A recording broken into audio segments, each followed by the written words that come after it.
Good evening, good evening, good evening. It looks like we are straight on my end. Semi last minute as always with me. I don't know how everybody else's life is, but I'm burning the candle at both ends, and it's pretty much up at 6 and, to bed at 12:30, 1 o'clock if I'm lucky. Um, my choice, but, things are flying. Things are going really well right this moment. I have no real complaints. Well, I got one, but that has nothing to do with reselling or anything else like that.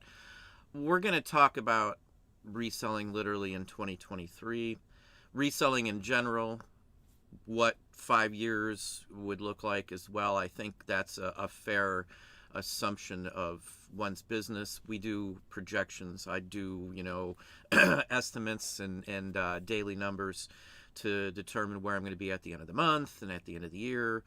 Starting already, day one, we track everything. So I know eBay has some numbers there, but mine are everything, not just eBay. eBay is a part of it.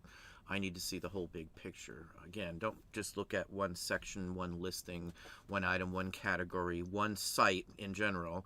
Look at the whole thing.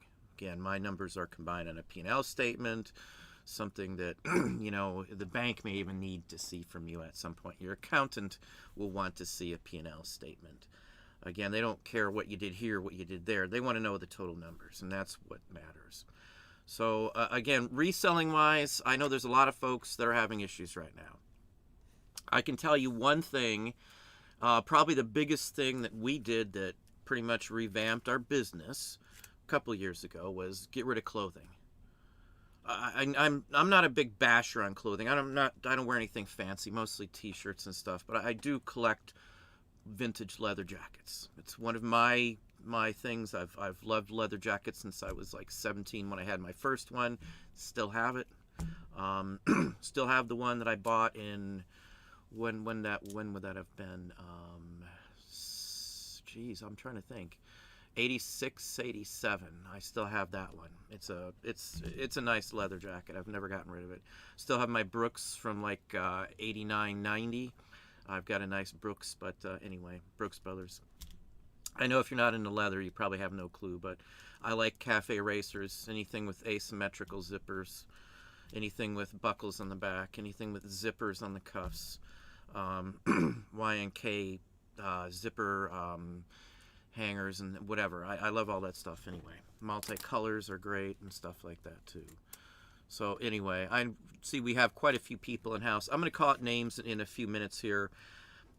I get emails from a ton of people all the time over all kinds of different things. The hardest ones that I get that are sometimes it's hard to read some of them in some cases, I guess I would say. I don't need anything flashy. The people who reach out to me on stuff like that aren't looking for anything like a brand new car. They'd be happy with a 10-year-old car with 125,000 miles on it that ran, that kind of thing. There's a lot of folks that are barely getting by on reselling, to be honest with you. And I know if you talk to a bunch of people, anybody out there is going to hear the same basic principle. There's good and bads going on right now. My take when we got rid of clothing and households and the other stuff was that I'm not going to be going after, and this is before the pandemic. This is like a year before the pandemic. 3 years ago, I guess would be.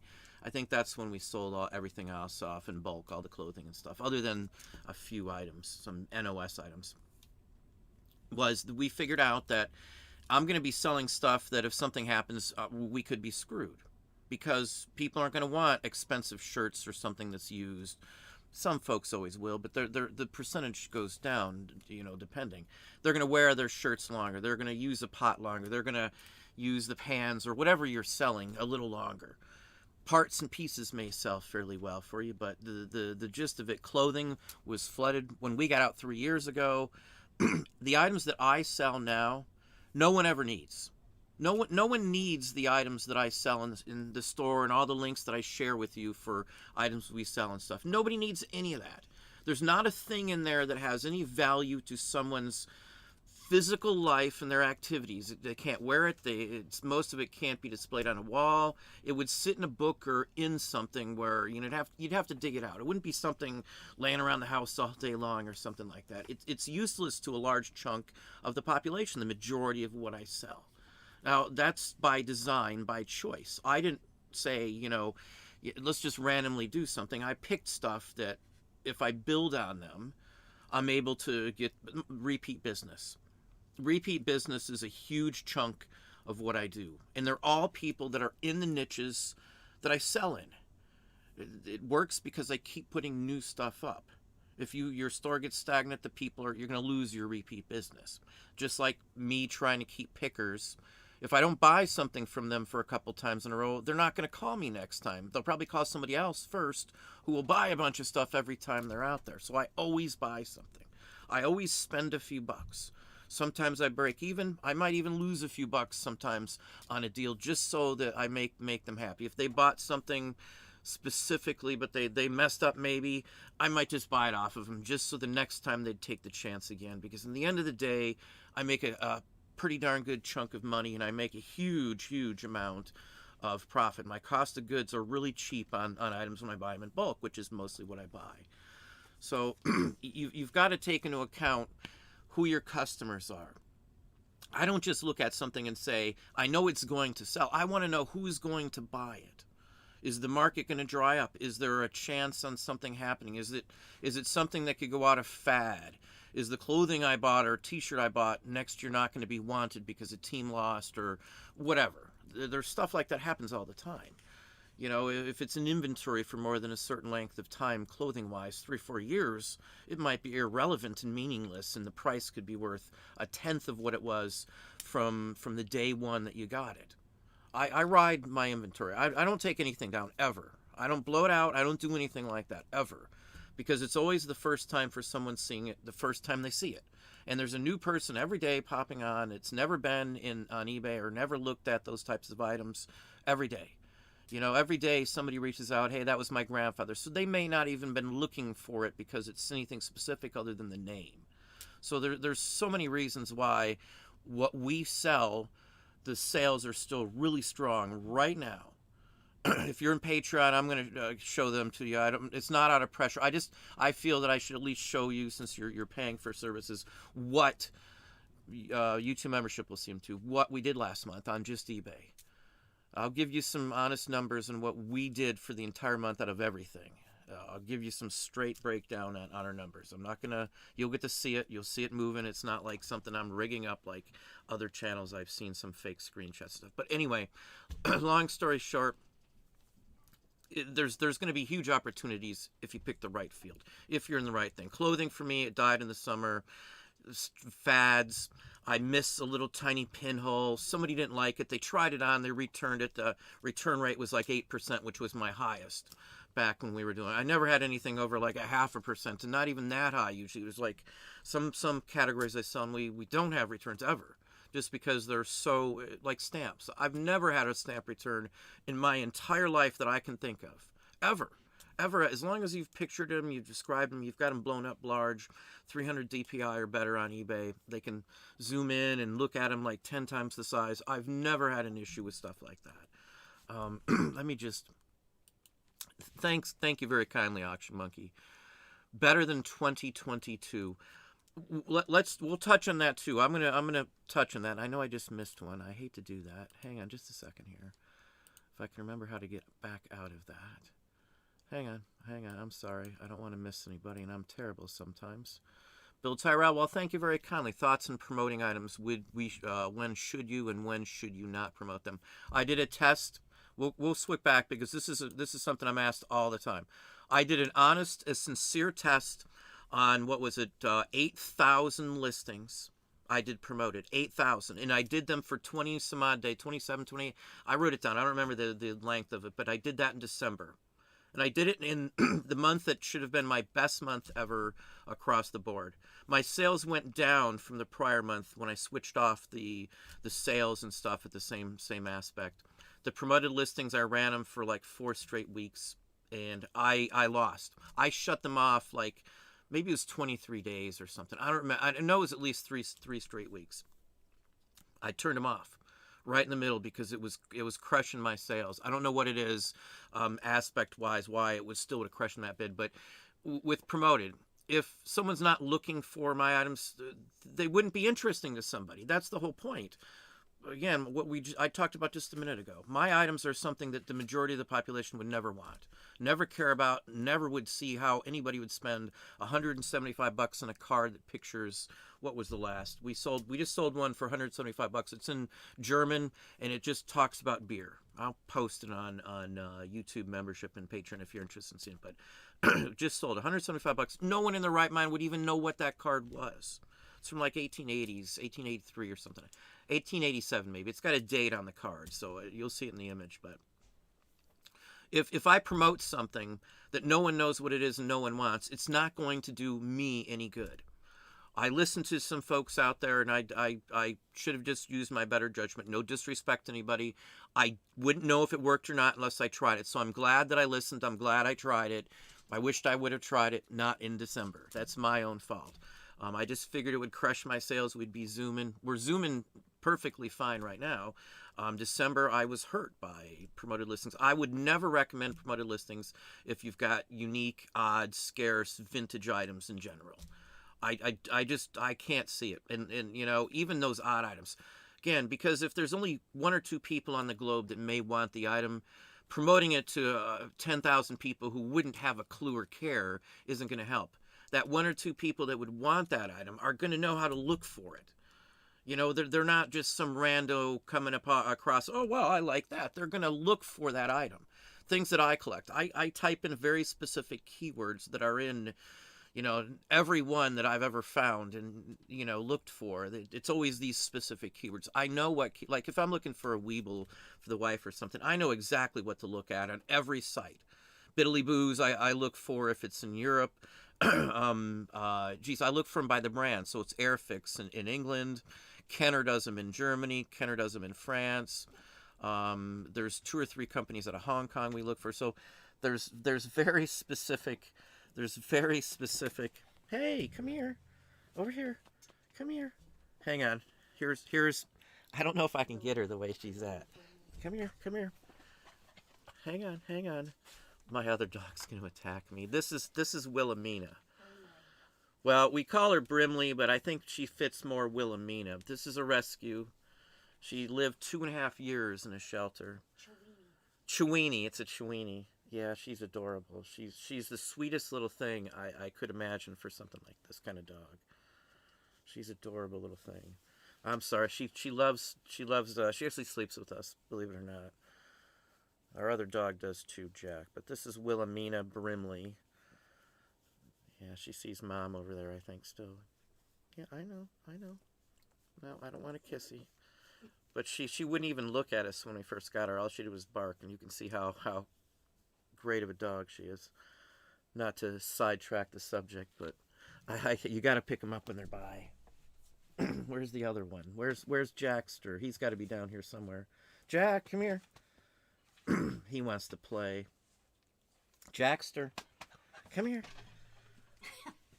Yeah, I don't think you're going to see Jack. I think he's too playful and frisky right now. He's running around. He's a puppy still, so yeah, I know we're sidetracked here. I love our dogs. Perfect, well, I shouldn't say replacement, but perfect new additions to our family, both of the dogs. Jack is Jack Russell and something else, and she's a Chihuahua and a Dachshund. Adorable dog. Oh my God, I can't. She hugs me in the morning on my leg, and then she'll come up. Anyway, I don't want to get into that part. She's an adorable dog. I know I'm rambling, but I love those dogs. Stereo view this week, thanks to your knowledge. Hang on just a second. We'll get back down there. I'm totally sidetracked now when the dogs run down. Sorry. I forgot exactly what we were discussing. Let's hop back around then to... I know we were talking about promoted listings. That's where we were. I'm sorry. Promoted listings, I would never do them again. I will never, ever, ever, ever do promoted. Test them, try them, or do any... I'm never going to waste my time on promoted listings for what I do. My test results, the busiest month of the year it should have been for us. the slowest month for December I've ever had that I can think of in memory, because I turned on promoted. A day or two after I turned off promoted, my sales went straight back up. I started doing the end and sell similar. I ran all my sales just like I normally did. My sales just boomed right back to where they were. You could see on my my sales graph, one day they're, flush here, and then the next day they're boom, and then it stayed that way ever since. I won't do them again. If you're in a flooded category, you're in clothing, you'll probably have to do promoted. I'm going to tell you straight out. From everybody I've talked to, I did them in promoted. I did use promoted when I did clothing and stuff like that myself. I would never use it in the antique and vintage, because all it takes is the right person. That's it. That's end of story. If the right person sees your item, it's sold. Promoted ain't necessarily going to do it. When I'm looking for buying something that I personally collect, I just zoom past. Most of the promoted are gone. I sort from newest to oldest 99% of the time as well, as do most collectors. The minute you change the search results from what eBay pushes, which is best match, to newest to oldest or oldest to newest, either one, it gets rid of all of the promoted except like 2 at the very bottom. And if you use ad blocker, they're all gone. You won't see any of the promoted, which half the time I have ad blocker on. You'll have to excuse me. I've been talking. We've had phone conversations, dealings. We're still going back and forth with the house, and tomorrow's the day of we'll know what's going on for sure tomorrow. Excuse me, I'm sorry. I've been just on the phone. We've had a lot going on, estimates, and on and on and on and on. eBay, we've had some stuff. I did some pickups. Again, I've been up since like 6 this morning, running straight out. I haven't stopped. So I say burning the candle at both ends would be my best take on everything. Let me slide on through here. Artie Mike, welcome, welcome. Mr. Lowe. I'm going to cram through the names real quick because I want to get to a few topics tonight. My voice could go out. To be honest with you, I've been, again, talking for days on stuff. There's a lot more to buying a house. It's extremely stressful for those who have no clue. And I know it sounds like, oh, it's, the dream come true, but it's a hair pulling, hair turning gray kind of thing from start to finish. We've got the septic issue. The city issued the owner all these notices, and he's in violation and all this stuff. And the appraiser came after that. So we don't know what the appraisal is going to come back. We get it tomorrow. So if the appraisal comes back bad because of that, the bank's not going to give us. We've already got a signed letter from the bank, so it's ours if everything works out fine. The bank's fine. We sign on the 22nd, but it's all hinging on one simple thing: the appraisal. If the appraisal goes bad and we can't work out something, even though the seller signed something stating we'd offer him $5,000 in cash on top of whatever the value turns out to be, he could back out. He would be screwed too, because he still has to spend $25,000 on a new septic and all that stuff. But at the end of the day, if we don't get this, we're out like $4,000 we'll never get back. We've got inspections for $1,250 plus the appraisal, the same thing. Underwriters, we got to pay for all that if this doesn't go through, because they still did something. So, if this doesn't go through, we just blew $4,000, over one simple issue caused a drastic. We don't know. It could go perfectly fine. We don't know, but that's our nerve. The bank's never seen something like this much issue with the property, where they had zoning issues and, violations and stuff issued, like health department violations over a septic system. So anyway, we're a little nervous. We've been, busting our butt to, if we have to offer cash, we can offer, more cash to get it up to the point of where our offer was. I know I'm rambling. That's all that's on my mind. We were hoping they came back with information today, and I would be happy, but we're still in the fingers crossed. We don't know how they're going to rule on the appraisal because of the zoning. They might just say it's not livable, and then we don't know. So anyway, if I sound all hyped up, that's what's going through my head, just FYI. It's sad. If we got the money, we got a nice deposit, down payment, and the bank's super happy. They want our business. They've offered us, everything you can think of, and like a toaster, even, I guess, whatever you'd say, just to get our business. But Thanks on the good audio. I actually looked for that. I didn't holler it out, but I did see it. If you're unaware, I've not caught that. So that's the first thing I always look for, believe it or not, every time on the live show. And I did see Artie Mike first on there, so thank you, Mike. Steven, how you doing, Mr. Holton? Wiggy Q, welcome, welcome. Buster Bluth, welcome. Oh yeah, before I forget, I know I've been rambling for 21 minutes now. There's a new video up for patrons. It's a shorter video, but it's something that I got for free all the time on a bi-weekly, all the time, and not just from where I used to get it from, but from all the ones around that I knew the same people, same type of people. So it's a free thing there. Watch that one. If you're in YouTube membership, one was posted today as well. It'll be an interesting one, probably something most of you have never heard of at all, but it's something that people make a complete living off of doing. So anyway, I could point you to a few people who do that. There's videos of people who do similar things to what you'll see in that video there. And it's, again, they were posted just before the show. If you're on YouTube, I've answered everybody, all the questions. I've been going back and forth with several people on email throughout the day. I told you I was in the office all day today, on the phone most of the time. So even when I was typing, I had the phone, or actually the intercom on. Again, we're ready to shell out more money for this if we have to. Lesser amount of a loan, lower value, and then compensate with cash. Anyway, it's just a nerve-wracking experience. It's been 20 years since we bought a house. You know, we one time owned 60 acres and a big old farm. It'll be nice to get back out in the country and have some land. So we're big time praying that this all goes well. This is like our life is hinged on tomorrow, at least for a while, at least for us. We're in like limbo now, and that's the pardon me, the shittiest thing, to be in limbo and worried about packing up or doing too much, because, you know, who knows, the appraisal could come back really crappy because of the septic issue. I talked to the county, I don't know how many times, and they sent me copies. They issued the owner like 8 different documents, and he's got a 90-day time frame to fix it all, and they're already been out there. They've already done survey or soil sample or whatever, I don't know. I've got to deal with the same people they do now. And anyway, let's get back on here before I ramble too much. Buster Bluth, welcome. I always think of Don Bluth because I always liked Dragon's Lair and Space Ace, I think it was, or yeah, I think it's Space Ace, the Don Bluth cartoons, the video games. I still actually have a Dragon's Lair that plays on my PC.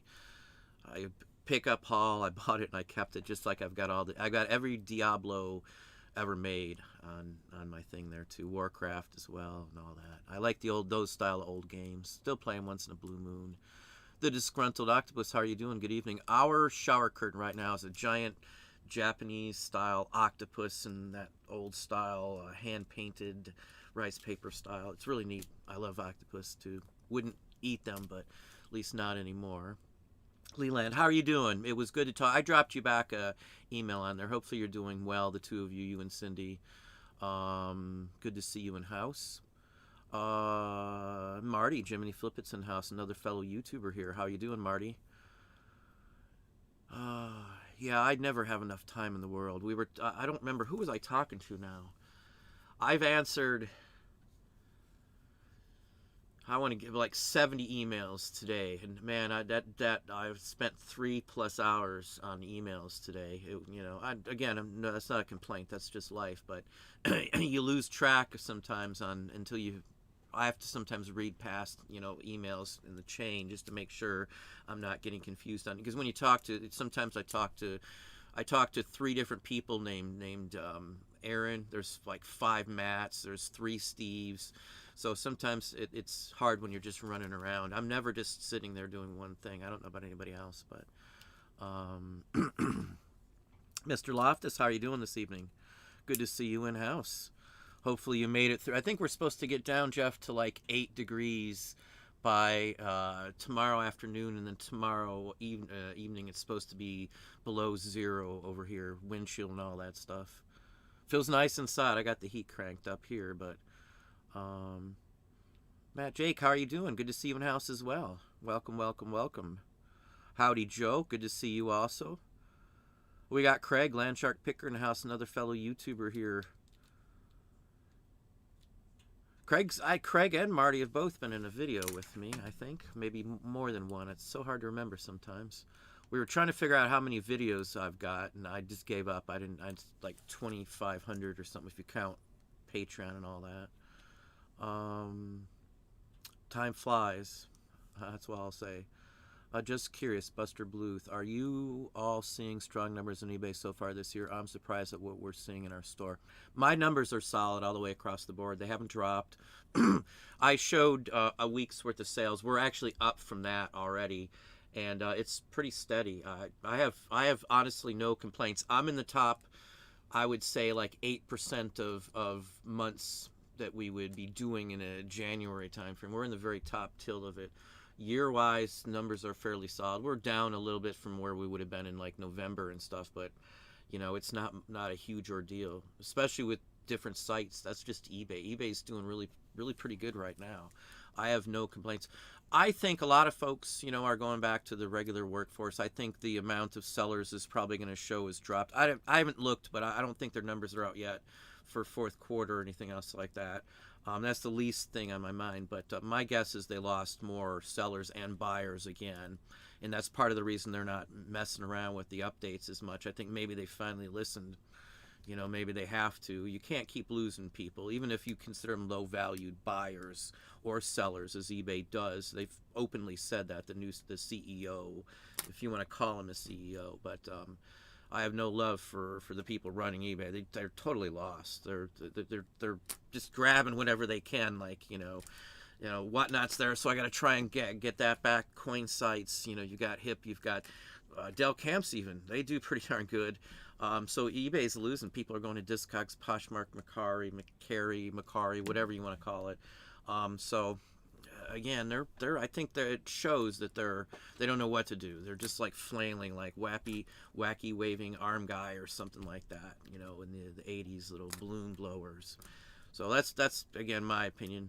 I've watched eBay for years, and I think it shows very obviously. They've changed some of the like pricing structure and not touching like purses and watches. They're kicking on, and it's just screw the other people. We're just going after the high end is what it's looking more and more like. Not a good model in my opinion. Amazon succeeds because they go after the dollar sales just as much as they go after the $100 sales. And I was just talking in one of the emails, we were just talking about just that exact same thing. Again, my opinion why Amazon is where they're at is because it doesn't matter if it's a dollar sale, a $5 sale, or a $10 sale. They want them all. They're not just going to center in and stop advertising for the, $5 items or $10 items, because they might sell 10,000 of these $5 items a day for all we know. So just totally backwards thinking, especially with their prices. That's what I say. The update we just talked about yesterday, I've got a video. Go check it out. It's just from yesterday. Nothing big went on there. It was a yawn. It was just a boring update, just price increases. We knew they were coming. They didn't do them last time like this, so I knew they had to be coming. We are going to end up paying like $700 more to eBay in fees a year with our sales volume.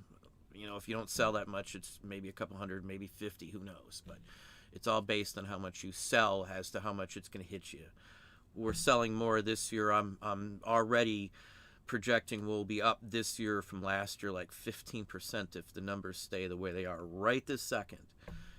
Especially with the amount of inventory we've got ready to crank out now.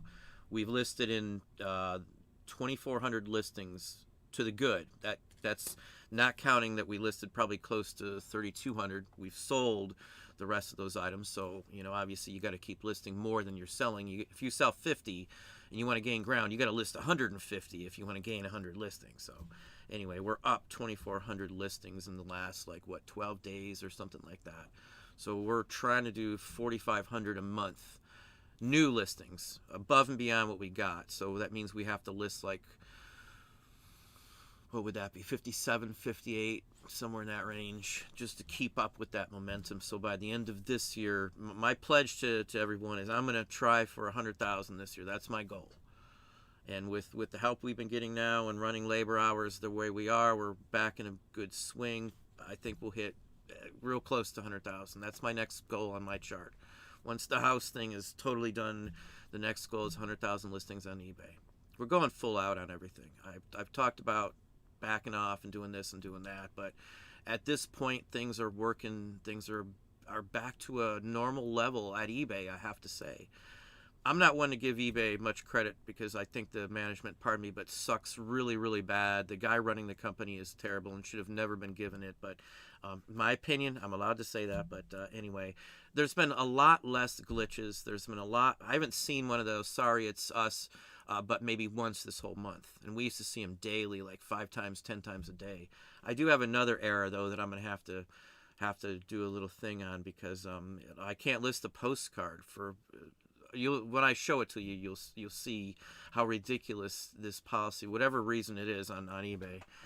That one took 20 minutes to figure out. But anyway, let's hop back over to the feed here. Guten Abend. There's Artie Mike. Dave Cruikshank, how are you doing? Welcome, welcome. Stores, if you've got vintage items, from what I see, your stuff should be flying right now. I think Christmas is done. They don't have to buy things for other people. All that extra income that they have, the expendable income, is now being bought in collectibles. I listed a bunch of De La Rue cards the other day. And my usual De La Rue people, I've got like 5 people that come in. De La Rue is the company name. It's a manufacturer of vintage stuff. They made playing cards all the way up into the 50s, I think. Maybe they're still around. I don't know. But the point was, usually it takes a little while to sell them. And usually my 5 standard people see them within a week or so. The first day, like 3 new people I've never seen before bought them all. And then I listed 3 more. One of them was sold like in 20 minutes. I listed them really high too, but the value on them, I guess, has went up considerably. So stuff is flying off that even in the past hadn't for the last year or so. I think people are feeling a little better now, pandemic and all that kind of crap, and you know, the economy's coming back, and you know, it's steaming towards somewhere, at least reselling expendable items, stuff that's expendable income. Again, most of what people are selling that's selling off the chain are, you know, trading cards for like $1,000, comic books and stuff that's no one needs. No one needs what I sell. And I think that's the biggest plus when I switched from, you know, things that you needed like clothing and house goods and stuff like that, and tons of books, was that people needed those and they could make stuff last longer if they needed to. If the economy gets bad, everybody tightens up who doesn't have the extra money to begin with. So they're going to wear that shirt with a couple holes in it instead of buying a new one for another month or 2, and it's going to slow down. And again, with more people needing money, more people are selling on eBay, so there's more competition for lesser buyers. That's my take on it. That's why I think again, I've talked to a lot of people, and the ones that are doing really bad are selling thrift store stuff. I'm not trying to pick. That's not an insult. I love going to thrift stores. I've done it my whole life since I was like 7. No pick. You know, we went to one the other day, didn't find anything, but I do like going. It's still a thrill to hunt. So that's not an insult. I've made a ton of money off thrift stores 5 years ago, but these days around here, it's really tight and slim. So if those are the places you're going, they've already been picked through by the business itself, at least the ones that we go to. We went to one that used to have good prices, and now everything was priced up like high with stickers on each one. Anything that they used to have out on the shelves are now in the cases, and if it's worth like $30, and they've totally revamped it all. So they're on to everything, just like every other one is across the board. It's just the way it is, I guess I should say. There's still tons of opportunity, but I would just personally say that you need to pick the item that you sell or the category you sell wisely. You know, flooded categories are no fun to try and market. You've got to promote. You've got to possibly run sales, promote, offer coupons, constantly be ending and relisting or whatever else you may possibly be able to get in there in between all that stuff just to get them to move if it's a flooded category. I can buy t-shirts at the stores around here brand new for, you know, $15, and they're nice, decent t-shirts. I can get t-shirts with designs I want off of Amazon right now for like $17 to $19. You know, and I'd rather do that than spend 10 or 12 for one that's been washed a dozen times because they don't hold up. You know, this one's a vintage one. I've had this one forever. This is like a 25-year-old shirt. It's still, the design's still good, but I've got shirts that I've worn 15, 20 times that are just no good. Vintage is one thing, but just something decent at the thrift store to me anymore it's not worth it. I don't even look at the thrift store for a shirt to wear anymore. I have no problem with buying them. I just don't find them. It's just always a waste of my time. They don't have one that I like. The design's not right. So again, there's a lot of reasons why you're either dead or you're really good right now. Less sellers, I think, is part of it, and less buyers, for certain items is part of it too. I don't have less buyers. I think we have more now than I've ever had. I've got more repeat business right this second than I've ever had, and I've got more multi-item purchases now than ever. Every single day, there hasn't been a day that I could tell you that I haven't sold at least a couple items to one person or a couple items to many people. Every day, every single day, and every single day I've got repeat customers. There isn't a day goes by that I don't have repeat business. And I think that's the biggest driving factor. I can't get repeat business. I can't usually get multi-sales with NOS, like clothing and stuff like that at all. Because the taste, I'm very rare to find a shirt from the same store that I like, 2 or 3 shirts. Maybe I might buy 3 the exact same one. I've got 4 or 5 of those Elvis shirts I wear. Now I bought 2 more not too long ago, as I lost one, but I got like 5 of those shirts. I don't mind wearing the same shirt. I just have multiples. I think I've even shown 3 or 4 of them on the show at the same time. That's a different story, but I can't find them, and a lot of people are the same way. So you've got to think about that, circling back around, why it matters on who your buyers are. If you're a retail, a brick and mortar, a national company, they know the demographics and who buys from them for a very good reason. And that's what I think is the biggest factor. I know pretty much every type of buyer that you could imagine for what I sell from all these years. Knowing the type of buyers, you can come from that point and you'll know the best keywords to attract that buyer or this type of buyer. And again, that's why it all circles around. It's not just listing something and not knowing who your buyers are. If you know who your buyers are, you know the best keywords to bring those buyers in, I guess, is the biggest factor. Again, I had a lot of conversations, 70-some conversations today about stuff, and this is one of the topics that comes up too. I've got a lot of people that think 2023 is going to be the worst year in reselling, but I think it's the other way around, for us at least. We've specialized in the stuff that you can't get anywhere else. Where you get our kind of stuff, these niches, these oddball stuff, the only way you're going to find them is on the net. So I eliminate the competition from most of the brick and mortars and most other websites. Again, the competition is the problem with clothing for the most part, or Tupperware these days, or even Corelware, or whatever you're talking, Pyrex. The competition is the biggest factor that's hurting too many people. So if you stick to categories that are more narrow, they're more lucrative. I've got things that you can't get anywhere else, and that helps because I can set my price factor on them. I'm running the whole entire uniform button lot, other than Civil War and before, high-end buttons. I run the whole anything else uniform. I'm probably number 1 in every one on eBay, just because I've got so many volume here. It doesn't have to be a ton of money. I think we did $2,400 in buttons last month. I think somewhere in that range. So again, it varies, and I've got tons of different categories. It just depends on what you're selling, I guess, is the biggest factor. Let's hop back over here. I know I've rambled for a while. Don, how was your eBay January compared to last year? It was a little down.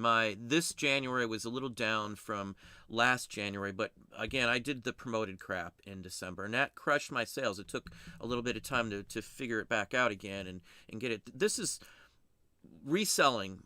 I treat it as a game. I don't care what anybody else says. To me, reselling, this whole thing of this business is a game. And I treat it as a challenge.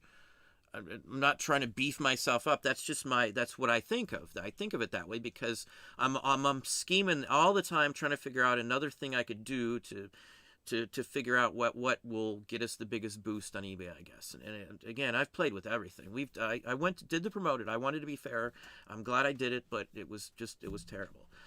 Again, it comes down to what you sell. January-wise was still extremely good, extremely good. Number-wise, it was almost 15K just on eBay. You'll see it in Patreon and in YouTube membership, and that's just eBay. To be honest with you, we make a lot more on other places too. So our numbers were what people, average seller, a new seller may make that in a year, what we made just last in January. May take them a year and a half to make that much, some folks, but I'm very happy with our numbers. I have really no complaints. That's why when the update came out, I got the email in there. I'm like, who cares really at this point? If they want the extra, 0.35% on my collectibles and stuff, I don't have an option. I'm still making the money. It's still rolling in. I can take $700 off of the value if I have to. I can just add in a 15-cent, handling fee to everything if I really wanted to. It's just going to stay on the buyer side so much shipping and handling. That's all it says. So, if I really wanted to make that $700 instantly back, I could add a 10-cent one on from every sale, if need be, or 20, whatever. So again, we pass on that, just like on shipping. We get the discount from eBay. I don't pass it on to the other folks. I don't do it. That's mine for me using eBay. They can't get that rate unless they're an eBay seller, and they can only get it for their items. If they go to the post office, that's the rate they get from me, and I use that to compensate myself for some of the costs. It lowers my fees overall, and it helps out. We use a cashback card to pay anything we can too. I've shown a video on how you can get a large chunk of yours paid off that way too. You have to do daily payouts basically though to do it, but still every little bit helps. So you can cut off a couple $100 more easily, even for smaller stores, by using a cashback card wherever you can. My bank's been great. I have to say so far. Again, part of my business used to rely on, getting floats from the bank where I didn't have to pay the money back until I already sold enough to just use the money from the profits to pay the bank back, letter of guarantee and all that kind of stuff. So I'm happy with reselling as of this moment, and I have been happy even through the pandemic. To be honest with you, we did better during the pandemic than we had, and just piddling around through the summers. The summer through pandemic was one of the better summers we've had. Not the very, very best, but really in the top 5 or so summers that we've had. Five years ban there. So just depends again what you sell. The specialized niches, I think, hands down, I would never leave them. I don't care what's going on somewhere else. Just because I know them, I've invested a lot of years into learning them. I learn a couple new ones each year. And I've been, like the ACEO cards, I did a video on that the other day. Most people don't know what they are. I've been in it for, probably 11 years. We were trying to figure out, I've got images on file from ACEO cards I did like 11 years ago. I've sold every one. I sold every, I didn't have one to show you for a video. I was going to pull some out, and I'm like, oh my God, I don't have any. I thought for sure I had one at least from, what's that, the Dragon series. I can't think of, I never watched it. I can't think what it's called. I don't know what the TV show's called. It was on for years. Everybody watched it. I can't think of it. I did a bunch of drawings from it. I never watched the show. I can't believe I can't think of what it's called. From the books, Ramiro or something like, I don't know. Somebody's going to say I can't believe you can't think of the name, but my brain's spinning up here with all the worries in our head right now over the appraisal. I know I rambled for 10 minutes on nothing. I know. Let's pop on down here. David Varner, how you doing, David? And Dace, welcome back into. I remember you here last week. Craven Cards, welcome. I do love old vintage cards. The Mad Scientist, how are you doing? I'm doing this until the day I die, unless I have no way to do it in physical or something. This is it. Again, I've been doing this we've been a reseller for like going on 30 years now. Back in the Yahoo auctions and board listings and stuff. But this is it, man. I love this. This is the job I wished I would have known was a job back in the day, and if I would have been able to do it back then, I could have retired probably with the amount of stuff we used to find, before, when I only could do it on one day, or I had a couple hours, or I'd sneak out during lunch or something. If I could have just said, hey, I can make this work full time, I would have been so far ahead from where we are. But again, lesson learned. Patience is a virtue. I don't mind being the tortoise out of the tortoise and the hare, truthfully. My life's not very stressful these days. Let's just put it that way. Other than the whole house fiasco, but RD Sales sold a $350 postcard and a $75 stereo view this week. Well, thank you very kindly. Very glad to hear it. Congrats for sure on that. I always loved the multi-$100 postcards. It's been a while since I sold one for over three, probably a couple months to be honest with you. I just sold one for 85 yesterday, and it was one. In fact, I got a video that maybe I'll pop that one up tomorrow. I already shot it. It I bought it out of another dealer's unknown stack, and I was able to source it down in 5 minutes. I figured out where it was, came up with the title, scanned the card, got it listed, and I had an offer in that 5 minute time frame. I swear to you, that's how quick it was, because there was just enough lettering on the front. I'll show it's in the video. I'll show it. I'll show it out. So I got 85 bucks out of a 50-cent purchase from another postcard dealer. And that's like the third one that we sold this week. I sold another postcard for, what was it? It was a Dearborn, for $42.50. And only, again, because the person was selling them dirt cheap, because he figured they were just the common everyday cards. I might have even been able to get a little more for it than what I did. I just cut myself somewhere. Oh, well. But, again, we sold three really nice postcards the other day. My highest price selling postcard was right at the $1,000 mark. That's how the highest price postcard we've ever done was $1,000 range. Like $9.97 or something like that. It was a $3 short. $1,000 basically.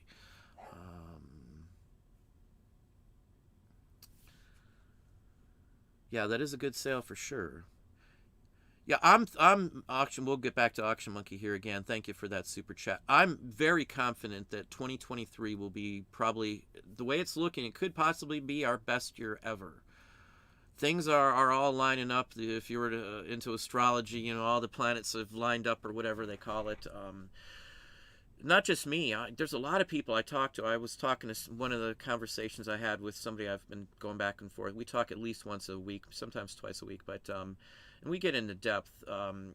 His sales, he's went from just a few hundred in like Victorian trade cards. Now he did 1,500 last month alone. Postcard sales are up, and he's getting to he's got 10,000 plus listings up, and that's just one example. But everybody's going for volume that's doing what I'm doing, and that's the smartest way to do this. Yeah, I'm the 100,000, man. That's where we're going. I don't care what anybody, even it's the footprint that you have as well. The fact that once I hit a mark, people bring me stuff all the time. All the time. If they want to find something, they're pricing their stuff by me in the first place. They just call me, and that happens a lot. And again, the getting merchandise isn't the hardest part. I passed on something. I wished if the house doesn't go with the appraisal and all this, I passed on a potential purchase that would have made us like $7,000 or $8,000, just because I didn't want them to see some weird multi-$1,000 purchase that we'd had to invest it in and stuff. They told us not to buy anything expensive, and don't to apply for credit, don't do the whole list of things you're not supposed to do up until the time you sign it, and it's given to you in a statement. You sign off on it with your real estate agent. Nancy's been great. She's been great with everything. Nancy Brown, my real estate agent, she's with Remax Preferred, I think is the name of it. But tomorrow I'll hear from her. I know we're going to give her the results back from the appraisal.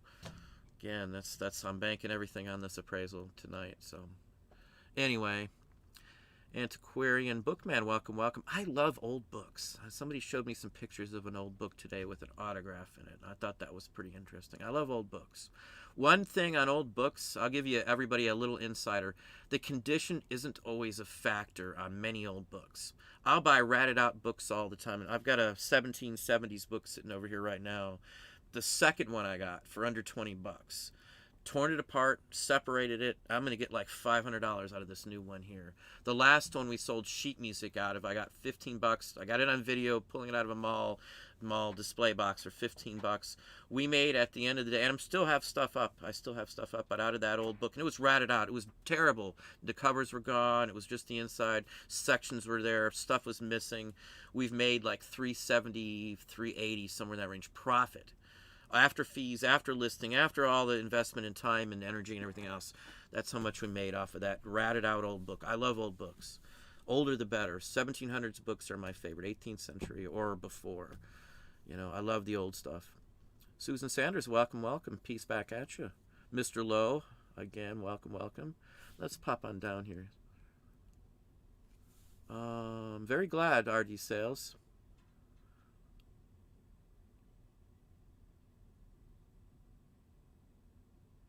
Yeah, thanks, Marty. Some people haven't used that before. The at symbol, yes.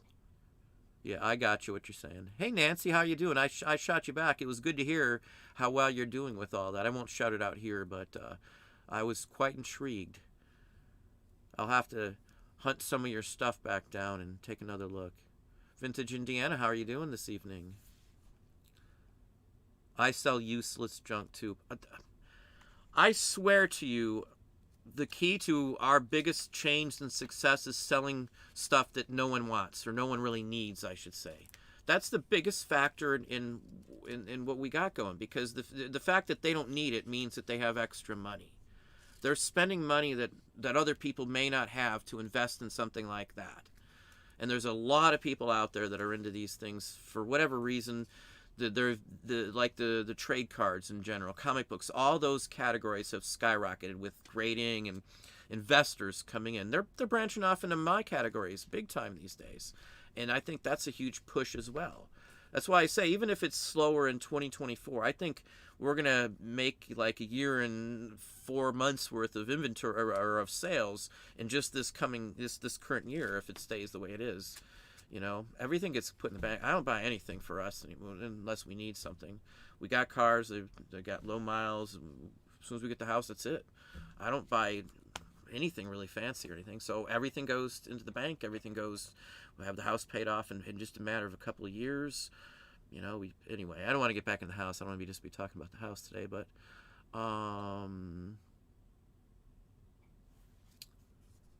let's pop on down here.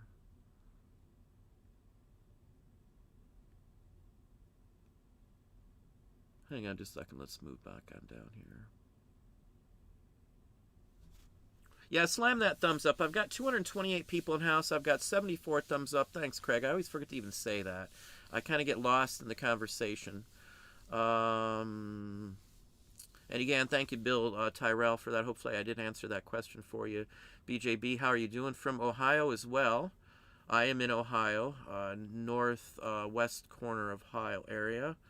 It's nice and cold out. It's still above freezing right now. I've got one of those atomic clocks. I love those things.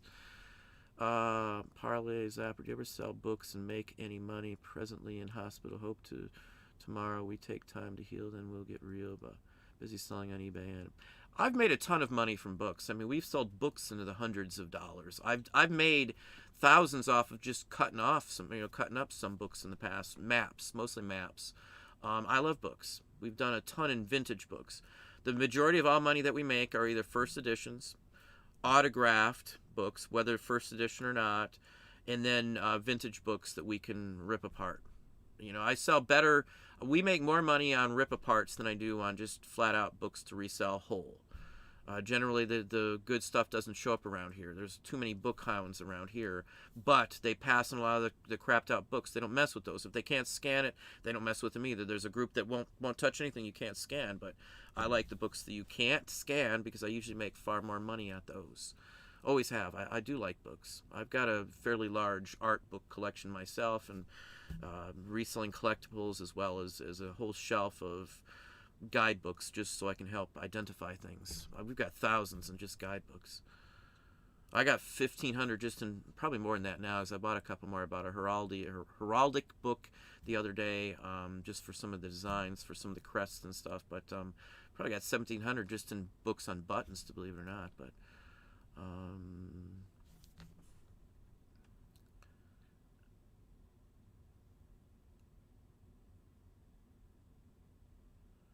Carl Cutter, what's that?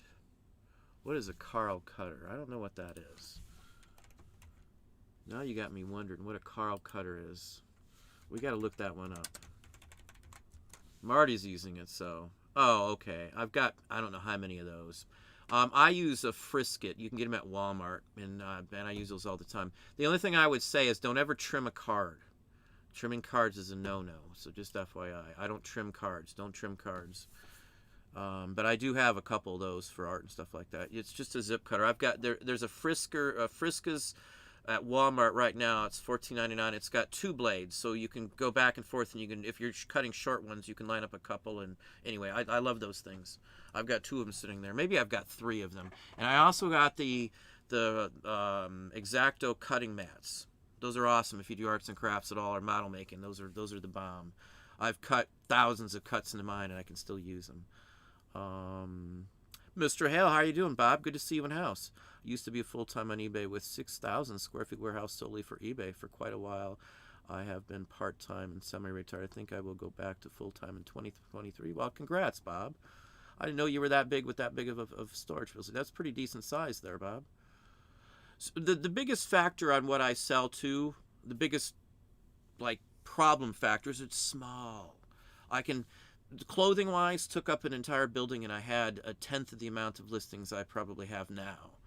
I'd rather have more listings in a smaller space and do it that way. Again, the footprint is having a ton of listings isn't always the biggest factor. The footprint you get from having all those listings, I think, is one of the bigger factors because they see you all over the place. Even if you renew listings and stuff, there's still a large chunk of them. We don't end and sell similar listings like we were used to. We've slowed it down, and it's working even better now than it was before. So they've changed something. eBay has definitely changed something to the good for us. So I don't have to end and sell similar. So we run them 45 days now. So that's enough time for them to start showing up on Chrome search. It's usually 20 to 30 days. You can get some good placements on Chrome. So we still get that for a large chunk, thousands of listings. And they're all in the same similar niches. So again, there's tons of things going on with selling certain items. They're scarce. Some of the searches are maybe a good chunk of searches. I haven't looked in the last couple of weeks, but a good chunk of searches were coming from off of eBay straight. So again, there's a whole gameplay. If you're ending and selling similar too much, you're getting your outside traffic's probably dropped. So that's the biggest factor because you're not going to show up quick enough you're ending and selling similar too quick to get as much outside off-platform traffic as you would. And I think that's a big factor too. Again, since we've slowed down, things have changed a little bit here. Since I stopped doing it, it was working for a little while last year and towards the end of the year, but an update, I think they changed something.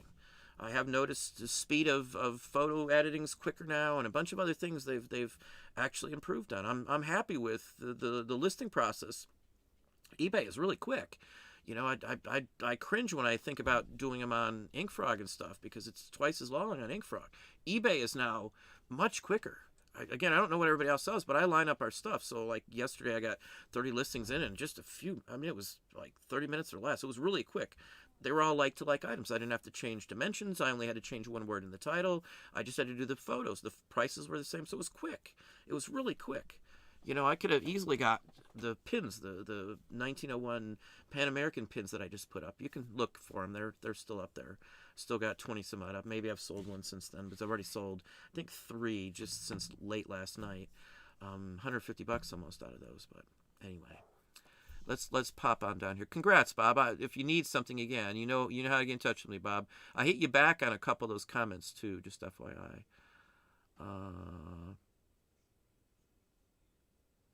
Auction Monkey. Anybody having issues ending listings and selling similar? I had some issues yesterday where it wasn't like posting listings for a few moments there. We went back and forth on a little issues, but it cleared up in like 5 minutes. Other than that, I haven't had any issues with end and sell similar. I did them. When did I do end and sell similar? They go Friday. Yeah, I did them yesterday morning. I did end and sell similar yesterday morning. I try to do. In fact, we changed when we do them too. I used to do them at 7 a.m. CA time, and now we dropped it down to 5 a.m. So the minute I can do them earlier now in the day because I have employees coming in at a certain time. So it worked out better to get all those out of the way. You don't want to be listing new items when you're doing. Like starting a sale. So I try to get my end and sell similar done, restart the sales immediately. I've got 2 now that I figured out I can restart the sales at the same time. If you do end and sell similar and then sales and markdown, you can't start 2 sales and markdown campaigns at the same time. Even if you lock one into this or lock it into this sale, don't include new items, all that stuff.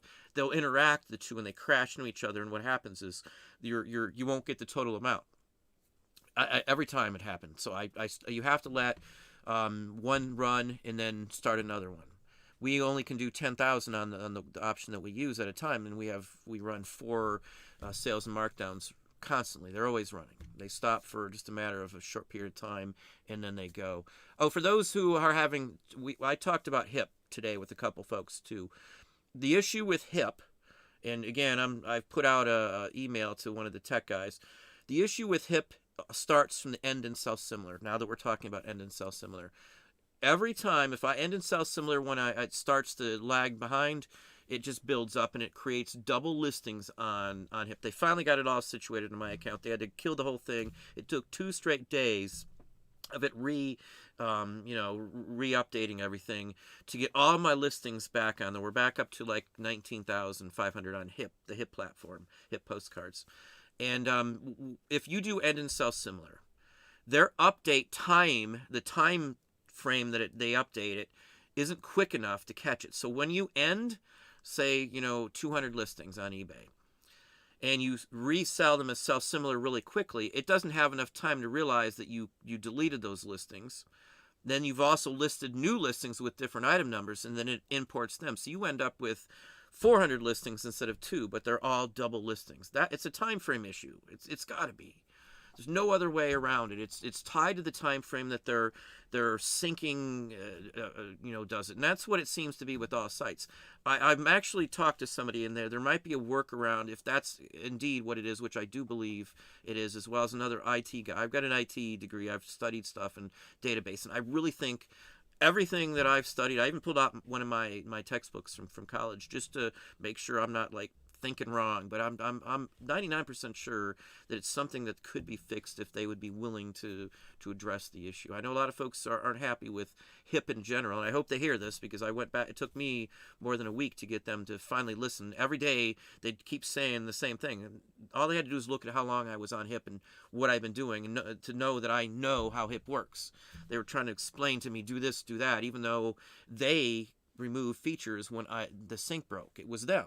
They don't even know what crashed when it happened. So I was disappointed in their tech guy. The second guy who got on fixed it right away and didn't bug me about stupid stuff like you need to check the radio button. But anyway, disappointed in them. Again, I don't know what's going on with them at this point, but I don't promote them, openly or have any dealings or monetary anything with them at all.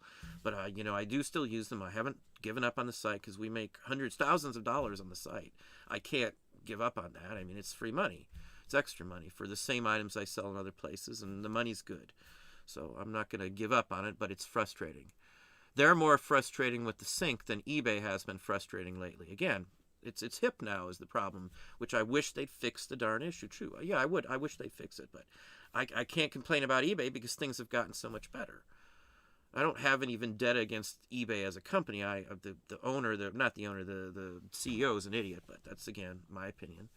Where are we at? We still got a little time here. Yeah, if you've never ended and sold similar, I think you'd be surprised at how many sales you might get the first time you did it. Now, if you do it too much again, it's going to kill you. It's going to crush it, I think. It's not good to do it too much anymore at all. Maybe eBay caught on and thought they didn't want people doing that. Who knows? Maybe it flooded the system. Maybe anything. I don't know. But hello from California. Hey, Vintage Vanya, how you doing? Charles Lowe, ready to get started on postcards and ads. Yeah, they're great. When we move, we'll be able to do anything like that. I won't be limited with space, and I can just leave things sitting around without having to worry about it. And everything's going to be there. We're gonna, again, tomorrow. I've got to wait till tomorrow to know what the appraisal comes back. So I won't be sleeping tonight at all. Chances are, I won't go to bed till 1:30 or so, and I bet you I'll be up by 5 at the very, very latest. I won't be able to sleep tonight. I'll just have my email box open, just praying that this comes through with a good appraisal, or at least that we can work something out. We got the cash, and we got the rest of the money from the bank, so...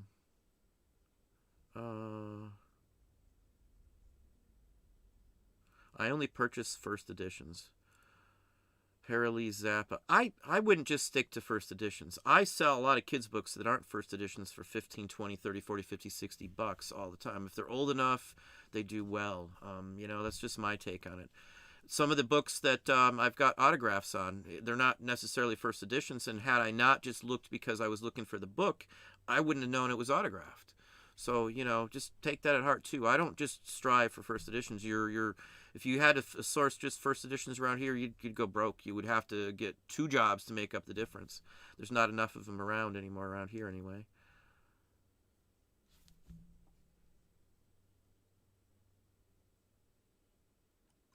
Yeah, there's a few glitches here and there. I have heard of folks. We're already switched over. All of our listings are all on their new junk. So I think depending on where you were at, you may be still moving your stuff over at eBay. And I know this is a database. Your stuff, depending on where you live, might be stored on one system. One database. Station, and mine might be stored somewhere else. Mine might be updated and yours might not. It's hard to say. So there's a lot of factors in why some people have glitches in my mind and some people don't. I know from what I've seen, I would have to say that eBay has picked the bigger sellers to move over first, is what I would say. When they're rotating around and picking who they pick, they're picking the ones that give them the most money to get them out of the way, I think. I could be wrong, but that's always seems to be the case when we've had glitches, when they've changed stuff. Everybody who was a bigger seller has had the same glitch, and some of the smaller sellers hadn't. That's not I'm not trying to pick on small or big or anything else like that. That's just the way it seems.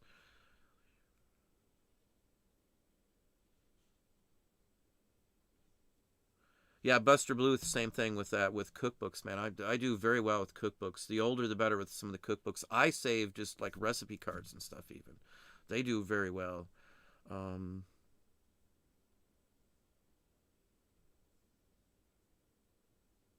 yeah, holiday cards. I was talking about that too, Charles. I was just talking to somebody about that. I just listed like 250 or 220. I don't remember how many total, but a bunch of holiday cards. Some really nice Christmas ones in mix. I list them all year round. I list them like it's Christmas value wise. I don't price them down in summer. I list one price fits it and it goes up until it sells. Uh, Treasure Finders Tan, how are you doing? Welcome, welcome. Steph, that's true even at 2%. Yeah, I'm not sure where the conversation comes in there. Maybe I've too far down to know. Let me ask the group this. We got a lot of used Christmas cards from the 1960s. How sellable are these individually? I'm guessing it makes most sense to lot them. I go through Christmas cards if it's from the 60s, and there's certain ones out of there that you can get 15 or 20 bucks for, 30 bucks for. And then the rest I'll usually get in lots, like all Santa, like Easter ones. I split up all the fuzzy chicks and stuff like that. That's what I usually do. But there are some. We've bought packs of unused ones, and I broke up the packs, like Santa Claus in a spaceship, Santa Claus in a rocket, fishing on the moon, odd, unique Christmas cards, and even just the faces of them. And we've also figured out that what people do is they'll do the old tin can decorations. If you don't know what the tin can Christmas decorations are, look those up. But basically, you take a tin can, you cut off the one end, and then you cut the sides into strips. You roll them up. The center is the center of a Christmas ornament. And then they cut out the Christmas cards, and those are mounted onto the metal to cover it up. Now, they're sharp. But that's when I was a kid, we had those all over our tree. We made those in school out of like tin can. They were razor sharp too. It's surprising, but we made those in grade school as a kid, and they still sell. So that I know people do that with some of the cards too, because we've sold them for that exact reason ourselves. um Amazon seller 99. Yeah, I'm still there with my fingers crossed. Tomorrow we'll know 100% tomorrow what's going on from the way it sounds. She said if the appraisal's done deal, we're done. 22nd, we'll see you in the office to sign. That's what she told me yesterday. Hey, Michelle, how are you doing? Welcome into this evening, Michelle. Good to see you in. Hopefully things are going well on your end. Yeah, she's a sweet little dog, I have to say. Golden Girl Flipper, welcome. Good evening. Marketplace Boutique, welcome.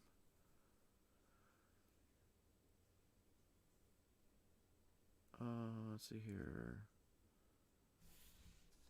Let me pop down a little bit more. Yeah, house buying is no joke, Porch Man. I will fully 100% agree with you. It's been a very emotional, frustrating, and cutthroat thing just to get to this point. Angie Wilmorth. Yeah, if something bad's gonna happen, it always seems to be us that it happens to. The last like 4 times we moved, it poured. It was raining, just nasty every time.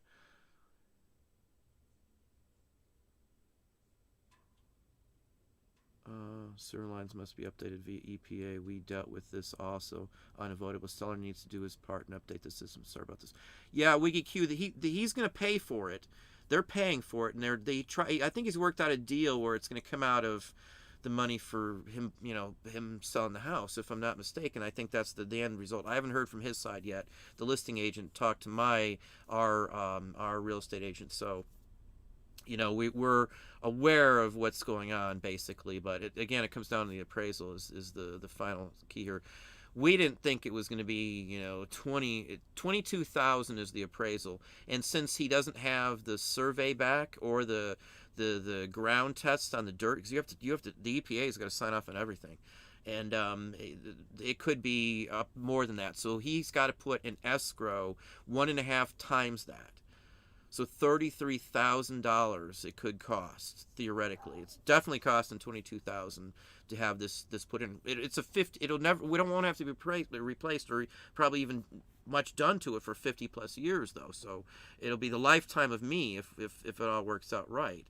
Again, it's in code violation. He has to fix it whether we buy it or anybody else, whatever. So we're hoping that everything goes through fine and the appraisal's good. Or again, we've offered more above and beyond in cash to him personally, not dealing with the bank, but we'll just give you cash to sign the paperwork basically. It's a clause. It's a standard practice for some folks in real estate, in this industry, from what we've talked and stuff.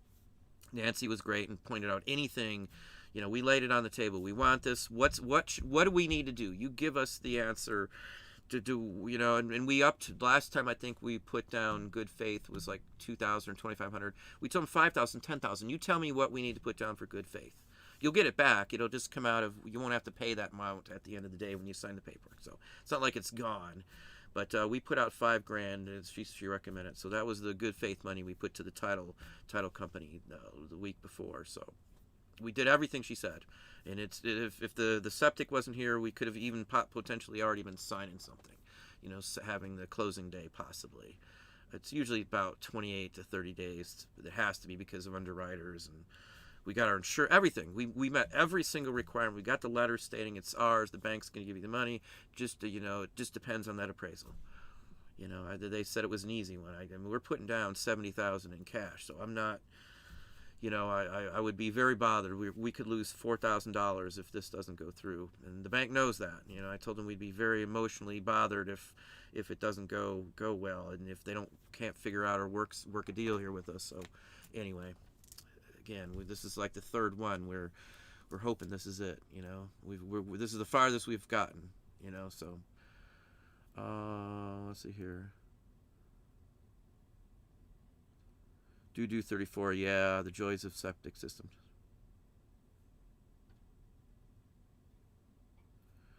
Yeah, I can deal with the repair costs. Aren't terrible if it's a new system, but the only good thing is once he gets the ground broken on the system and it's okay and surveyed and all that, we want to run a line to that building that I showed. For those of you who've seen the building, there's going to be a sewage line and water line run out there. We're going to have a full bathroom in there as well as sinks for business-wise too. So anyway, you need it. You need to have it. So, and central air and heat will go in there too. But that's this summer. Well,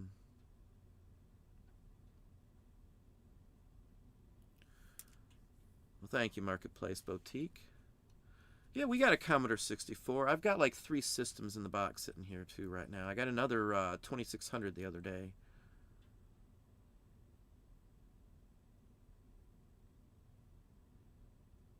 Yeah, I used to spend quarters on the machines. Dragon's Lair used to be 50 cents. It was the only double quarter game back then, but I loved the artwork on that game. That was one I blew a lot of money on.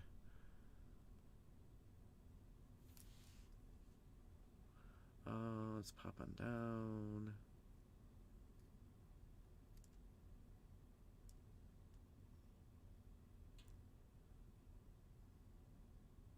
Brenda Attree, if it's not meant to be, something better is waiting around the corner. We've looked for 9 months to get this far.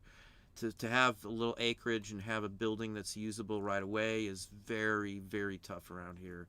One of the houses we looked at, they listed it for, what was it? It was listed for $250, and we were going to put it off. The house had to be gutted almost. I mean, it was just pathetic. In the garage, it was space, but It was one of the old houses built in like 1905, and it was all the tiny rooms. You'd have to gut it. It was terrible condition. But the building might have cost $100,000.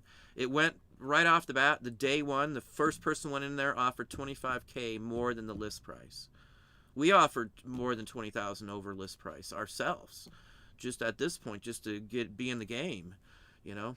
We outbid the other person by a decent amount, thank goodness, because of some recommendations from Nancy, thank God. Anyway.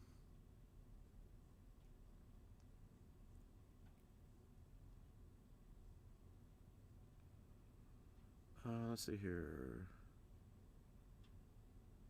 HKY Bar and Collectibles, welcome. Yeah, January's been incredibly great. I mean, I can't complain about January, and Craig Landsharp Picker saying the same thing.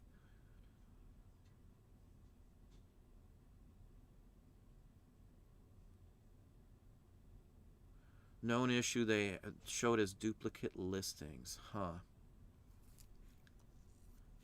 Yeah, see, I wonder if they're trying to stop people from doing that. I wouldn't be surprised if that feature disappears. If you can edit a couple thousand listings at the same time, you sure as heck can end and sell similar the same amount. I can't see why you wouldn't. So they could make it easier if they wanted to. They're intentionally not making it easier, in my opinion. Hell, I'll have to keep that in mind. The King got notification my payments are on hold while we review some details today. Has anyone else ever had this happen? eBay does not even give a reason, just says it may take 5 days. We had it happen once, and we called them, and they literally unlocked it like 5 minutes after the phone call. I mean, I don't know if it has anything to do with our level of store, but it had nothing to do with YouTube or me being anything. It was just, hey, what's going on, blah, blah, blah, and then literally it was just a few minutes. The only thing I think they ever asked us to do after we got on was send a copy of our driver's license, which I could care less. You know, I just did it. You know, if you want to sell on eBay, that's just what you got to do. Amazon has it. Whatnot has it. I think Etsy has it. Walmart has it. You know, I think Hip might not. I think Hip's the only one that, there's a couple other places that don't have it too. DeviantArt doesn't have it. There's a couple other places we sell stuff on too, but I don't think that's strange. I would just call them and just check it out. Usually they bump it up a little quicker if you call.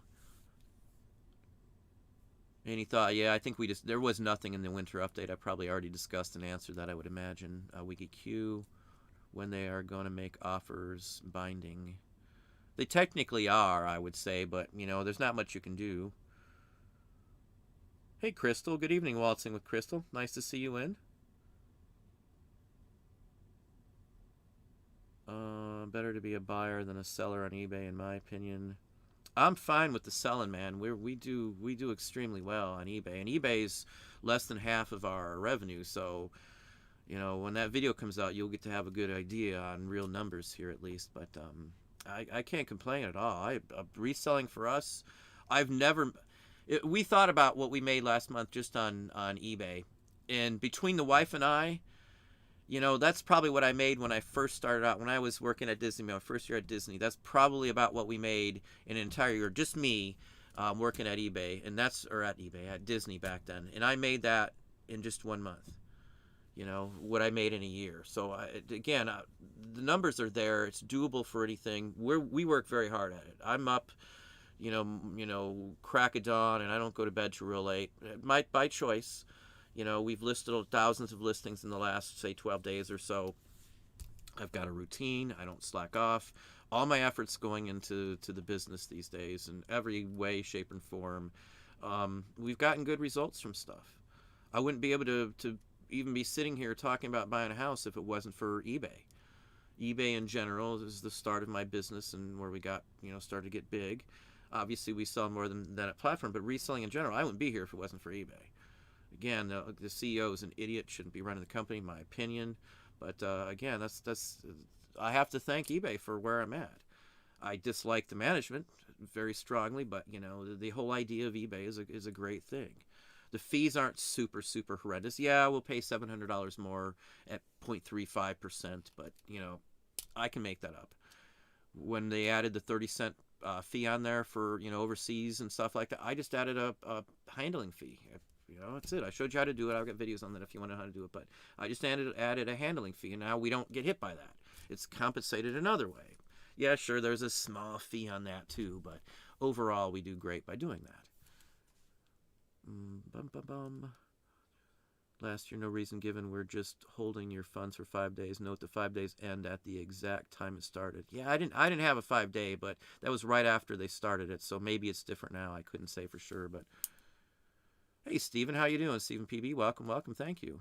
Good to see you in also. Cornelius the Crow Tamer. If you think eBay fees are annoying, try just figuring out calculating of sales tax on your own website. Yeah, for the sales tax, I use. The reason I don't care if eBay takes a fee out of my sales tax, I've got an accountant. And I know what it costs me just before we had to worry about any state but our own, I had to pay just to have him handle my sales tax. So the percentage that I pay, I'm fine if that covers every state and I don't have to have an accountant worry about it and pay them extra money. Accountants are expensive when you have to go through and they have to file in each state. That could be an hour's worth of pay once a week, whatever. Again, I'm okay with them charging a fee to process the taxes because it's far cheaper for the amount of money we would pay eBay than getting an accountant. I'm telling you right off, if you don't have an accountant, you'll know what I'm talking about the minute you get an accountant. We've got one that we talk to, on a weekly basis. We're not just talking about account to file your taxes. We're talking about we report numbers to them throughout every week. Every week I give out numbers for labor and stuff like that. I've got to do workman's comp, federal and all that kind of stuff. I have to file all that stuff, So that's part of running the business. So accountant, I would far rather just have eBay just do it, not ever have to deal with it. So if something happens, I don't even have to call my account. It's all eBay's issue. It's out of my hands completely. And it's provable because I can prove it with all the, my downloads and my save files that it was handled through eBay. So I don't have to deal with any of that. If you ever had to deal with that, you'd understand. If you're new to this and you haven't had to file state sales tax before any other states brought their stuff into that, it's a new picture. This is okay based on that, in my opinion. I don't like the shipping fee, but I understand the reasoning behind it. It's just the way it is. Hey, Wanda Greer, welcome. North Carolina, I've been through there. We've got relatives. I think Greenville, I think it is. Jake Timms, how are you doing? Another Tennessee as well. Thank you very kindly.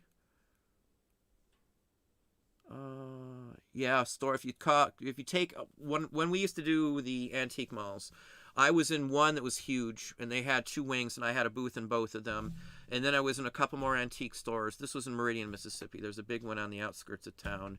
I used to do very well at that antique mall out there. It's kind of a semi-ratty looking place, but it's a big old white building out there. But that was always really good. I usually made real good money there. But the booth fees. You got booth fees, and then on top of that, they take a commission. It's far better. Just even just having a booth. We had 5 or 6 booths. That was expensive. My overhead's gone, not having to deal with that. Everything goes online.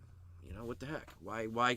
Again, having a store can be great sometimes, maybe to get people to bring you stuff if you don't have good sourcing. But overall, I'd never do brick and mortar again. Never. We got a building that's going to be ours. It's not brick and mortar. We're going to own it. I'm not renting. I'm not doing anything. It's ours. That's the biggest factor in it. Again, crossing my fingers till tomorrow. Maybe I'll put up hey, we got it, like a little notice for those that are interested, because tomorrow's the day. After tomorrow, it's all uphill. It's ours. After tomorrow, as long as everything goes fine with the appraisal, it's ours. It's done. Everything's going to be signed off on the 22nd if the appraisal comes back. Again, we're worried about what they're going to say about the code violations, the health department and all. Let me pop on down. Micah Kaplan, welcome. Good evening. Andrew Woolworth, Northern Arkansas here. I've been through Arkansas. We stayed in some 3-story log cabin getaway resort place in the winter once for a company I worked for. Mr. Hot Wheels, welcome, welcome. Let's see here. Thrift stores are slowly getting better again because they price stuff up and it doesn't sell because people aren't stupid. Yeah, I could see that a little bit here, but around here, it's going to take them a while because they just started. The better thrift stores, the two that we used to make stuff or get stuff from, have pretty much died off to high prices and nothing. But as long as the house goes through, there's 3 thrift stores that we've always done well. It's just on the other side of town, and we never wanted to drive over there for it. I didn't need anything, but now they're real close. They're like 5 minutes away if everything works out good as of tomorrow. Tomorrow is the big day for us. I'm either going to be extremely depressed tomorrow and not knowing what we should go from here, or we're going to be happy as can be. One of those two will be the option, I guess. I guess there's a third one. Maybe it could be prolonged, and we'll have to wait to see what they figure out on escrow for the septic system. That's the only other thing I can see. Um,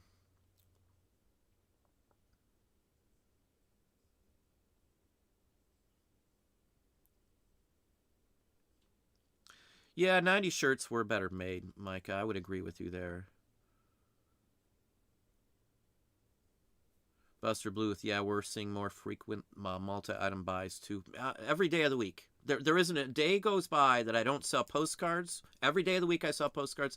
Every day of the week I've got multi-item purchases. Every day of the week. Every day of the week I have return purchases. Every day of the week. We're slamming listings though, a couple hundred every single day gain. So that's again our goal. I'm trying to hit a certain number. I want 100,000 by the end of the year. No screwing around anymore. I'll be so pumped having my own 20 some odd 100 square foot building stuffed, with our stuff. It'll be a relief. Finally got to, where we wanted to be. um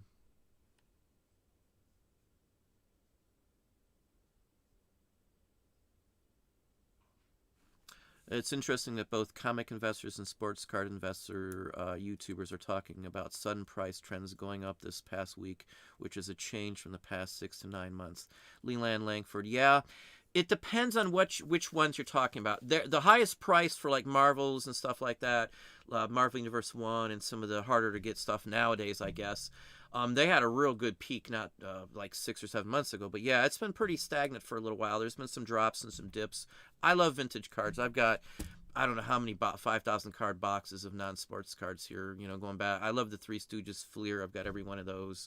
The 59 set. I've got 67 Leaf Star Trek. And anyway, I love the old cards. That's what I'm into. So I do watch those markets. I've got tens of thousands of Marvel Universe and Marvel cards going back from the Image series and the Prism Spider-Man series, the 30th and all the series sets. I've got all those as well. Card prices are fairly good right now. The trading card games are doing well. TCGs. Somebody asked me some Pokemon questions. That's another fairly hot topic still. They haven't died off that I know of. Even Yu-Gi-Oh cards are Magic the Gathering's still selling. I'm not sports, but I've got a $1,500 American Jockey Club sport card that we do plan on listing here. Maybe it's up already. I don't know, but stuff's been listed the entire time I'm talking here still through this evening. And when I'm done, I'll probably list at least a dozen items before I call it quits. But yeah, gotta love the 90s double stitching. That's one of the factors I always look for. That's what this one is, I do believe. Yeah, this one's double stitched too. This one I've had forever, and it's hold up. I love this shirt. Never could find another one, otherwise I'd buy a new one too. But Crystal, you're definitely right. Definitely right. Yeah, slam that thumbs up if you haven't slammed that thumbs up yet. We're still over at 200 in house, 118 thumbs up as of now.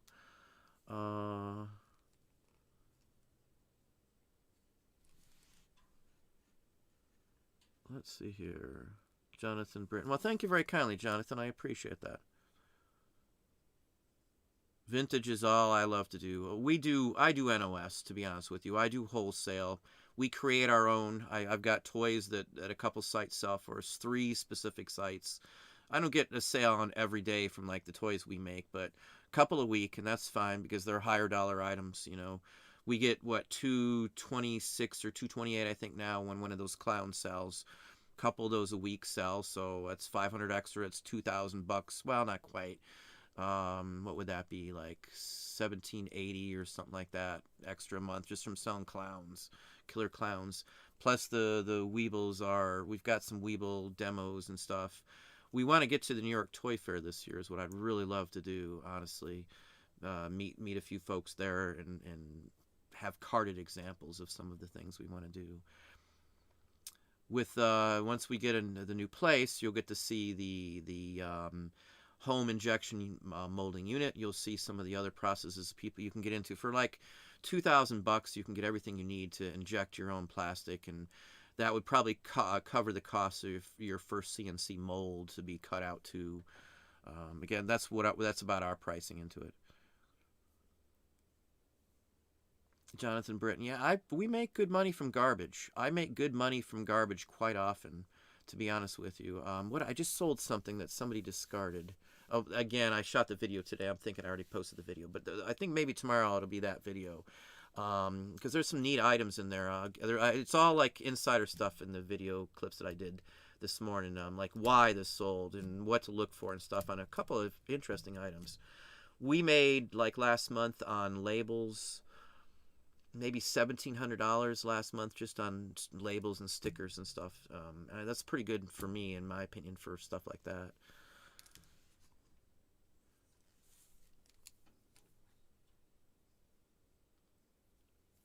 Yeah, Cornelius the Crow Tamer. The best place I ever sourced was up in Brimfield, Massachusetts, up in New England, because there was so much old stuff everywhere I went. We found Confederate Civil War buttons in the first shop we went to for $15 a piece. They were Kentucky Military Institute with RMDC backmarks all the way 1850s, 100% Civil War before buttons, and I think I got like $189 a piece. I bought a whole cart of them. That was the first purchase I got there, and everything. We got so much stuff in New England when we went up to New England, to Massachusetts, Boston area.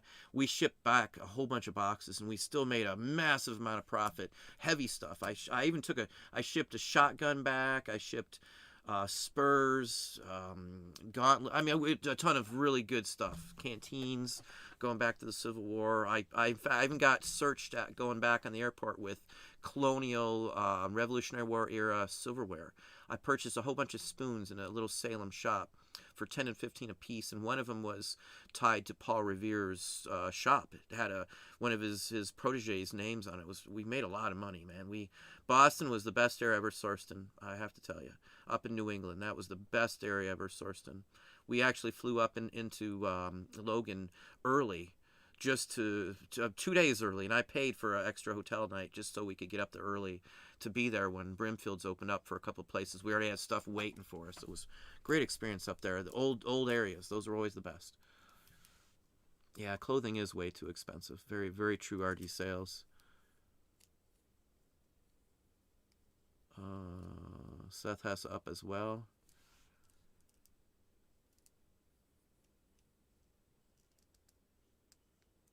Hey, Jackie Jack, how are you doing this evening?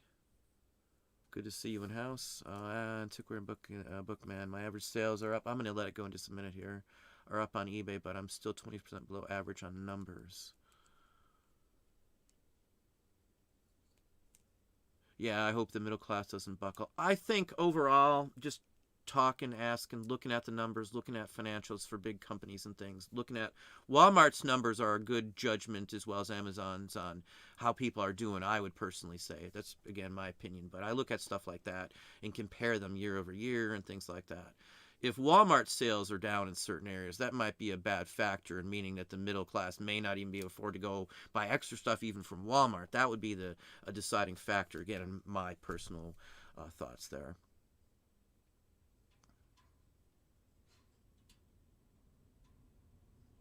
Oh, here's a good one. My post office is rejecting my eBay postcard envelopes or postage due. Said it raised to 63 and eBay is showing 60. Anybody else having this issues? I don't use that rate at all, so personally I have not seen it, but if it doesn't track with an official tracking, I don't use it. I won't use that, but I have not heard that one, but that might be a little scary.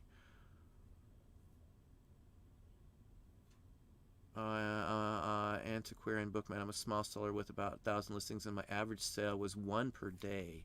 Again, it comes down to what you sell. One per day for a seller that sells high-valued items could be $3,000. I know somebody who sells high-end electronics, and they only need to sell one a day to, make anything, and that's it. 7 a week makes them a lot more than I could make when we were back in those early starting days. So again, it just depends on what you sell. Quantity means nothing. It's the value. I could care less if you sold 100 items, 1,000 items, or 4 items. How much money did you make? And I don't care what you sold it for. You could sell $100,000 and only make $10. So who cares about all that kind of stuff? Again, it means nothing. That shouldn't be an impressive factor. It should be the profit margin. How much money did you bring to the bottom line is all that matters. So I say I don't really worry or care what eBay does much anymore these days, truthfully. I've said it before, because it doesn't affect, if eBay shut down, I'm still okay. That's the bottom end here. I've got enough revenue sources, multiple sources, where it's not going to be a huge hit like it might be to somebody else. But the point being, I don't have any issues anymore. Most of the stuff is just in a way I ignore it. It's a percentage. What matters again is the total amount of money that I made for the month. Not just eBay, not just Hip, not just Amazon or Etsy or Walmart or wherever else we're talking about. I'm talking about the bottom line, my bottom number for my whole business. If that number is a solid number where I want it to be, it's up. Even if it's only 3 or 5%, it's up. I'm happy. I'm happy. I'd rather be the tortoise than the hare any day of the week.